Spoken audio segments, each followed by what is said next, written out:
ನಾನು ಬೇರೆ ಅಲ್ಲ. ನನ್ನಲ್ಲಿ ಒಂದಷ್ಟು ಕಾಡದಂಥ ವಿಚಾರ ಅಂದರೆ ನಾವು ಬಾಲ್ಯದಿಂದ ಜೊತೆಗೆ ನನಗೆ ಬುದ್ಧಿ ತಿಳಿದಾಗ್ಲಿಂದ ಇದುವರೆಗೂ ಏನೇನು ಅನುಭವ ಆಗಿದೆ ಬದುಕಲ್ಲಿ, ಅದು ಒಂದಷ್ಟು ವಿಚಾರಗಳು ನನ್ನನ್ನು ಕಾಡ್ತಾ ಇತ್ತು ತುಂಬ. ಸೊ ಅದನ್ನು ಕಾಡೋದ್ರಿಂದ ನನಗೆ ಬರವಣಿಗೆ ಮೂಲಕ ಆಗ್ಬೋದು, ಇಲ್ಲ ಸಿನಿಮಾ ಮಾಡೋದ್ರ ಮೂಲಕ ಆಗ್ಬೋದು, ಯಾವುದೊಂದಾರ ಮೂಲಕ ಆಗ್ಬೋದು, ನನಗೂ ಬಿಡುಗಡೆ ಬೇಕಾಗಿತ್ತು. ಹಾಗಾಗಿ ಅದನ್ನು ಬರಿತಾ ಕೂತು ಅದು ಸಿದ್ಲಿಂಗು ಆಯಿತು. ಆ ಸಿದ್ಲಿಂಗು ಪಾತ್ರಕ್ಕೆ ಇವರು ಜೀವ ತುಂಬಿದ್ದಾರೆ, ಜೀವಿಸಿದ್ದಾರೆ. ಸೊ ಒಂದಷ್ಟು ವಿಚಾರಗಳು ಸಿದ್ಲಿಂಗು ಭಾಗ 1ರಲ್ಲಿ ನಾವು ಹೇಳ್ಕೊಂಡಿದ್ವಿ.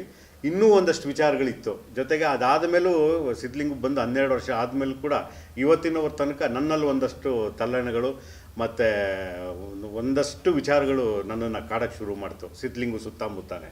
ಹಾಗಾಗಿ ಮತ್ತೆ ಬಿಡುಗಡೆ ಬೇಕು ಅನ್ನಿಸ್ತು. ಹಾಗಾಗಿ ಸಿದ್ಲಿಂಗು ಇನ್ನೂ ಮತ್ತೆ ಜೀವಂತವಾಗಿದ್ದಾನೆ ಅಂಥೇಳಿ ಮತ್ತೆ ಬರವಣಿಗೆ ಶುರು ಮಾಡಿ ಅಧ್ಯಾಯ 2 ಮಾಡ್ತಾ ಇರೋದು.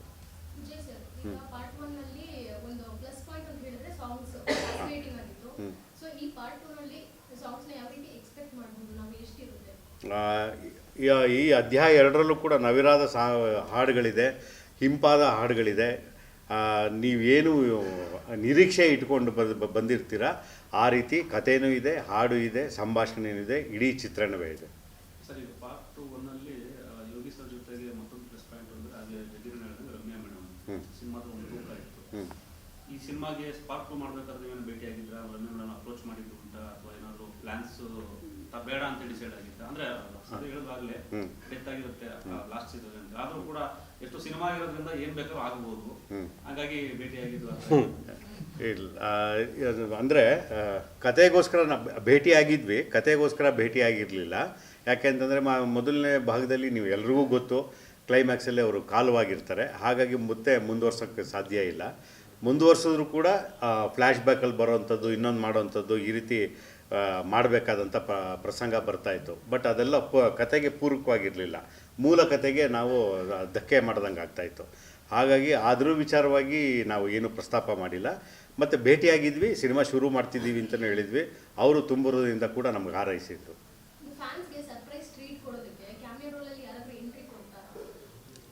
ಒಂದಷ್ಟು ಆಶ್ಚರ್ಯ ಸಂಗತಿಗಳು ಸಿನಿಮಾದಲ್ಲಿ ಖಂಡಿತವಾಗ್ಲೂ ಇದೆ. ಅದನ್ನು ಇಲ್ಲಿ ಹೇಳೋದಕ್ಕಿಂತ ನೀವು ನೋಡಿ ಅನುಭವಿಸಿದ್ರೆ ತುಂಬ ಚೆನ್ನಾಗಿರುತ್ತೆ. ಸೀಕ್ವೆಲ್ ಸಿನಿಮಾಗಳ ಒಂದು ಟ್ರೆಂಡ್ ಇದೆ, ಬಟ್ ಆ ಸಿನಿಮಾದ ತಲುಪಿಸೋದು ಕೂಡ ಅಷ್ಟೇ ದೊಡ್ಡ ಜವಾಬ್ದಾರಿ ಕೂಡ ಇದೆ. ಸೊ ಅದು ನಿಮಗೆ ಎಷ್ಟು ಚಾಲೆಂಜಿಂಗ್ ಆಗಿದೆ ಈ ಸಿಚುವೇಶನ್ಗೆ? ಯಾಕಂದ್ರೆ ಸೀಕ್ವೆಲ್ ಅಂದ್ರೆ ಒಂದು ಬೇರೆ ಥರದ ಎಕ್ಸ್ಪೆಕ್ಟೇಷನ್ಸ್. ಖಂಡಿತವಾಗ್ಲೂ ಅಧ್ಯಾಯ 2 ಸೀಕ್ವೆಲ್ಗಳು ಮಾಡಿಕೊಂಡು ಜನಕ್ಕೆ ದಾಟಿಸೋದು ನಿಜಕ್ಕೂ ಸವಾಲಿನ ವಿಚಾರ.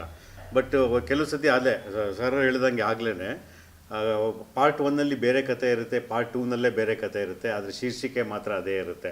ಕೆಲವು ಸತಿ ಹಾಗಾಗುತ್ತೆ. ಆದರೆ ಈ ಕಥೆಯಲ್ಲಿ ಖಂಡಿತವಾಗ್ಲೂ ಆ ರೀತಿ ಇಲ್ಲ. ಸಿದ್ಲಿಂಗು ಮೊದಲ ಭಾಗ ಏನಿತ್ತು ಅದರ ಮುಂದುವರಿದ ಭಾಗನೇ ಇಲ್ಲೂ ಇದೆ. ಸೊ ಅದರ ಮುಂದುವರಿದ ಭಾಗ ಇಲ್ಲಿ ಇದ್ದಿದ್ದರಿಂದ ನನಗೆ ಕಥೆನ ಬರೆಯೋದಕ್ಕೆ ಮತ್ತು ಜನಕ್ಕೆ ದಾಟಿಸೋದಕ್ಕೆ ನನಗೆ ಈ ಸವಾಲು ನನಗೆ ಸರಾಗವಾಗಿದೆ.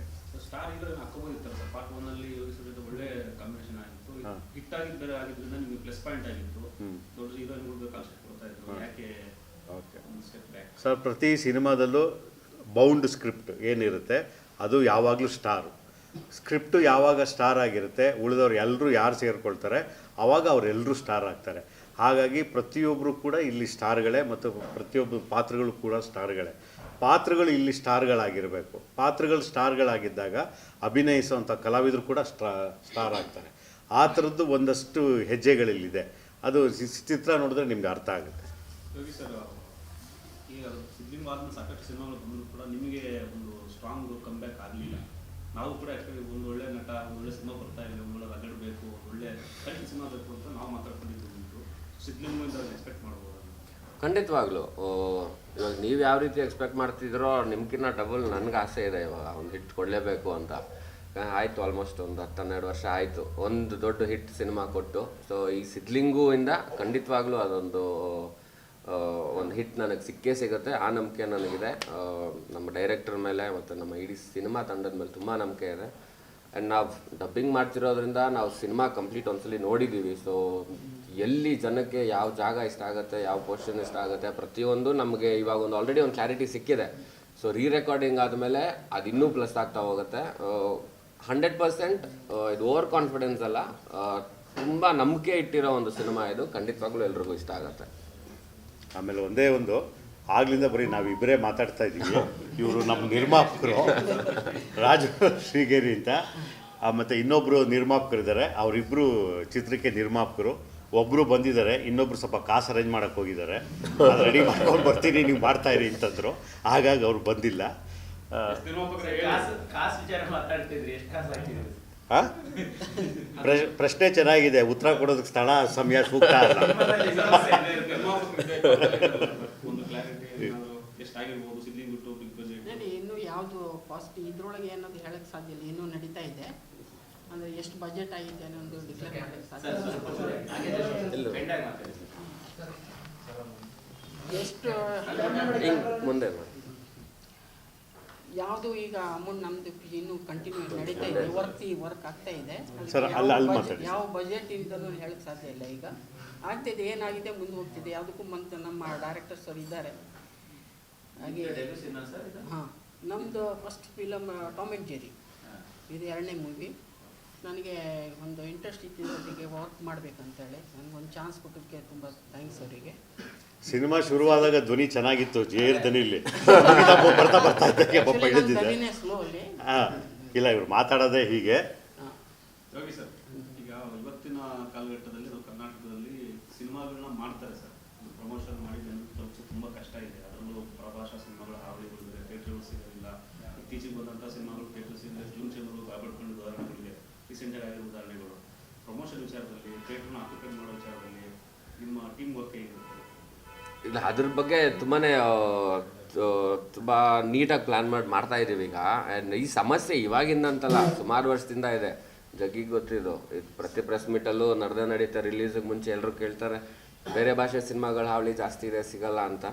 ಅದು ಯಾವಾಗ ಏನಾಗುತ್ತೆ ಅಂದರೆ, ಇವಾಗ ನಮ್ಮ ಸಿನಿಮಾ ಚೆನ್ನಾಗಿಲ್ಲ ಅಂದಾಗ ಖಂಡಿತವಾಗ್ಲೂ ಜನ ಬಂದು ನೋಡಲ್ಲ. ಸಿನಿಮಾ ಚೆನ್ನಾಗಿದೆ ಅಂದ ತಕ್ಷಣ ಖಂಡಿತವಾಗ್ಲೂ ಬಂದು ಸಪೋರ್ಟ್ ಮಾಡೇ ಮಾಡ್ತಾರೆ. ನಮಗೆ ನಂಬರ್ ಆಫ್ ಥಿಯೇಟರ್ಸು ಜಾಸ್ತಿ ಆಗುತ್ತೆ. ಸೊ ನಮ್ಮ ಮೈನ್ ಫೋಕಸ್ ಸಿನಿಮಾ ಚೆನ್ನಾಗಿ ಮಾಡಬೇಕು, ಜನಕ್ಕೆ ಅದನ್ನು ನಾವು ನೀಟಾಗಿ ಕೇಟರ್ ಮಾಡಬೇಕು. ಸೊ ಆ ಒಂದು ಪ್ರಾಪರಾಗಿ ನಾವು ಕೆಲಸ ಮಾಡಿಕೊಂಡಾಗ ನಮ್ಮ ಸಿನಿಮಾಗೆ 100% ಎಲ್ಲ ಜಾಗದಲ್ಲೂ ಅವಕಾಶಗಳು ಸಿಕ್ಕೇ ಸಿಗತ್ತೆ. ಇವಾಗ ನಾವೆಲ್ಲಿ ಹೇಳ್ತೀವಿ, ನಾನು ರೀಸೆಂಟಾಗಿ ಒಂದು ತಮಿಳ್ ಸಿನಿಮಾ ಕೆಲಸ ಮಾಡ್ಕೊಂಬಂದೆ. ಸೊ ಅಲ್ಲಿ ಕೂಡ ನಮಗೇನು ಕಾಣಿಸುತ್ತೆ ಆಚೆಯಿಂದ, ತಮಿಳ್ ಇಂಡಸ್ಟ್ರೀಲಿ ಅಲ್ಲಿ ಎಲ್ಲ ಚೆನ್ನಾಗಿ ಆಗ್ತಿದೆ, ತೆಲುಗು ಇಂಡಸ್ಟ್ರೀಲಿ ತುಂಬ ಚೆನ್ನಾಗಿದೆ. ಬಟ್ ಇಲ್ಲ, ಅಲ್ಲೂ ಅವ್ರಿಗೆ ಸಮಸ್ಯೆ ಇದೆ. ಅವರೆಲ್ಲ ಹೇಳ್ತಾರೆ, ಇವಾಗ ಬೇರೆ ಸಿನಿಮಾ ಇಲ್ಲಿ ಬಂದಮೇಲೆ ನಮ್ಮ ಸಿನಿಮಾಗಳಿಗೆ ವ್ಯಾಲ್ಯೂ ಇಲ್ಲ ಥರ ಆಗಿದೆ. ಸೊ ಅವ್ರದ್ದು ಕಂಪ್ಲೇಂಟ್ ಇದೆ, ನಮ್ಮೊಬ್ಬರದೇ ಅಲ್ಲ. ಸೊ ಏನಾಗ್ತಿದೆ, ನಮಗೇನು ಕಾಣುತ್ತೆ ಅದನ್ನು ಮಾತ್ರ ನಾವು ಹೇಳ್ತಾ ಇದ್ದೀವಿ ಅಷ್ಟೇ. ಬಟ್ ಎಲ್ಲ ಇಂಡಸ್ಟ್ರಿಲೂ ಆ ಸಮಸ್ಯೆ ಇದ್ದೇ ಇದೆ. ಇವಾಗ ಬಾಲಿವುಡ್ ಲೆಕ್ಕ ತೊಗೊಂಡ್ರೆ ನಾವು, ಬಾಲಿವುಡ್ಡಲ್ಲಿ ತುಂಬ ಚೆನ್ನಾಗಿ ಆಗ್ತಿರೋದೆಲ್ಲ ಸೌತ್ ಸಿನಿಮಾಗಳೇ. ಸೊ ಅವ್ರೇನು ಯಾರ ಹತ್ರ ಹೋಗಿ ಕಂಪ್ಲೇಂಟ್ ಮಾಡಬೇಕು? ಸೊ ಸಿನಿಮಾ ಚೆನ್ನಾಗಿದ್ದರೆ ಎಲ್ಲಿ ಬೇಕಾದ್ರೂ ಹೋಗುತ್ತೆ. ಇವಾಗ ಏನು ಪ್ಯಾನ್ ಇಂಡಿಯಾ ಅಂತ ಒಂದು ದೊಡ್ಡ ಮಟ್ಟದಲ್ಲಿ ನಡೀತಿದೆ. ಸಿನಿಮಾ ಚೆನ್ನಾಗಿದೆ ಅಂದ ತಕ್ಷಣ ಎಲ್ಲ ಕಡೆ ಚೆನ್ನಾಗಿ ಹಾಗೇ ಆಗುತ್ತೆ. ಇವಾಗ ನಮಗೆ ಒಳ್ಳೆ ಥಿಯೇಟರ್ ಲೈನಪ್ ಸಿಗ್ತಿದೆ. ನಮಗೆ ಸಿಗೋವಂಥ ಡಿಸ್ಟ್ರಿಬ್ಯೂಟರ್ಗಳು ಮತ್ತು ನಮ್ಮ ಪ್ರೊಡ್ಯೂಸರ್ಸ್ ಎಷ್ಟು ಇನ್ವೆಸ್ಟ್ ಮಾಡ್ತಾರೆ ಅದ್ರ ಮೇಲೆ ಡಿಪೆಂಡ್ ಆಗುತ್ತೆ. ಖಂಡಿತವಾಗ್ಲೂ ಸಿನಿಮಾ ಮಾಡೋದು ತುಂಬ ಈಸಿ. ಇವಾಗ ಅದನ್ನು ಆಚೆ ಜನಕ್ಕೆ ತಲುಪಿಸೋದು ತುಂಬ ಕಷ್ಟ. ಆ ಜಾಗದಲ್ಲಿ ಇವಾಗ ಎಲ್ಲ ಸ್ಟ್ರಾಂಗಾಗಿ ನಿಂತು ಒಂದು ಪುಷ್ ಮಾಡಿದ್ರೆ ಸಿನಿಮಾ ತುಂಬ ಚೆನ್ನಾಗಿ ಆಗ್ತವೆ ಎಲ್ಲಾದರೂ. ಸಿನಿಮಾಗೆ ಒಂದು ಪಾಸಿಟಿವ್ ರೆಸ್ಪಾನ್ಸ್ ಸಿಕ್ಕ ನಂತರನೂ ಕೂಡ ಪ್ಲಾನ್ ಆಗುತ್ತೆ, ಬಿಫೋರ್ ಕೂಡ ಕೆಲವು ಸಾರಿ ಪ್ಲಾನ್ ಆಗಿರುತ್ತೆ. ಈ ಪ್ಯಾನ್ ಇಂಡಿಯಾ ಅಂತ ಚರ್ಚೆ ಆಗ್ತಿರುತ್ತೆ. ಸೊ ಕನ್ನಡ ಬಿಟ್ಟು ಬೇರೆ ಬೇರೆ ಲ್ಯಾಂಗ್ವೇಜ್ಗೆ ತಲುಪಿಸುವಂಥ ಪ್ಲಾನ್ಗಳಿದೆಯಾ, ಹೇಗೆ? ಸದ್ಯಕ್ಕೆ ಆ ರೀತಿ ಯಾವುದೇ ಏನಿಲ್ಲ. ಇದು ಅಪ್ಪಟ ಕನ್ನಡ ಭಾಷೆನಲ್ಲೇ ಮಾಡಿರುವಂಥ ಚಿತ್ರ, ಇದು ಹೇಳೋದೇ ಬೇಕಾಗಿಲ್ಲ. ಕನ್ನಡ ಭಾಷೆಯಲ್ಲಿ ಮಾತ್ರ ಮೊದಲು ಬಿಡುಗಡೆ ಮಾಡ್ತಾ ಇದ್ದೀವಿ. ಉಳಿದಿದ್ದು ಯಾವ ಯೋಜನೆಗಳಿಲ್ಲ. ಮೊದಲು ಕನ್ನಡ ಆಗಲಿ, ಆ ನಂತರ ಉಳಿದಿದ್ದು. ಅವಾಗ ಇವ್ರನ್ನ ಕಂಡಂಗೆ ನೀವು ಅವ್ರಿಗೆ ಸಿನಿಮಾ ಮಾಡುವಾಗ ನಾನು ಸಿದ್ಲಿಂಗ್ ಒಂದು ನೋಡಿದ್ದೆ. ಆದರೆ ನನಗೆ ವಿಜಯ್ ಸರ್ ಹತ್ರ ನನಗೆ ಒಂದು ಮೂವಿ ಮಾಡಬೇಕಂತ ಆಸೆ ಇದ್ದಿತ್ತು.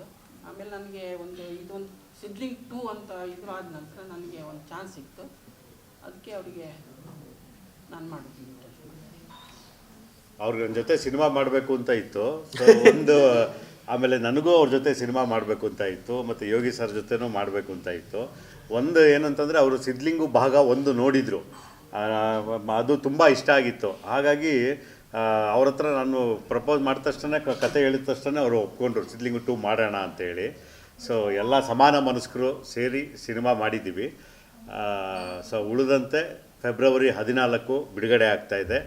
ನಾವು ಈಗ ಎಷ್ಟೇ ಕೂತು ಏನೇ ಮಾತಾಡಿದ್ರು ಫೈನಲ್ ಆಗಿ ಸಿನಿಮಾನೇ ಮಾತಾಡಬೇಕು, ಜೊತೆಗೆ ನೀವುಗಳು ಹೇಳಬೇಕು, ನೀವು ಆಶೀರ್ವಾದ ಮಾಡಬೇಕು, ಇಷ್ಟೇ ಕೇಳ್ಕೊಳ್ಳೋದು. ಸರ್ ಈಗ ಹೀರೋಯಿನ್ ಸೋನು ಗೌಡ ಅಂತ ಹೇಳಿದ್ರೆ ಹೊರಗಡೆ ಒಂದಷ್ಟು ಕನ್ಫ್ಯೂಷನ್ ಇದೆ ಸರ್. ಆ ಸೋನು ಗೌಡನ ಈ ಸೋನು ನೀವು ಬರಬೇಕಾದ್ರೆ ಕ್ಯಾಮ್ರಾಮನ್ ಕೇಳಿದ್ದ ಸೋನು ಗೌಡನ ಅಂತ.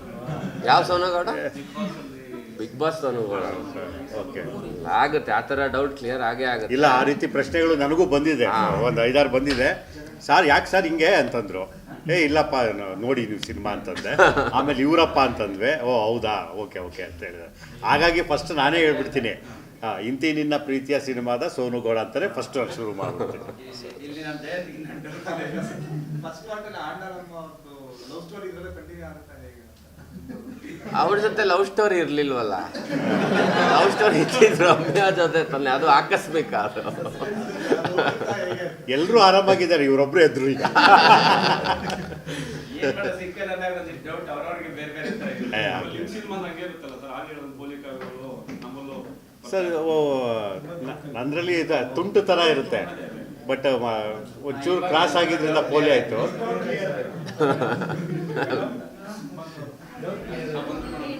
ಬನ್ನಿ.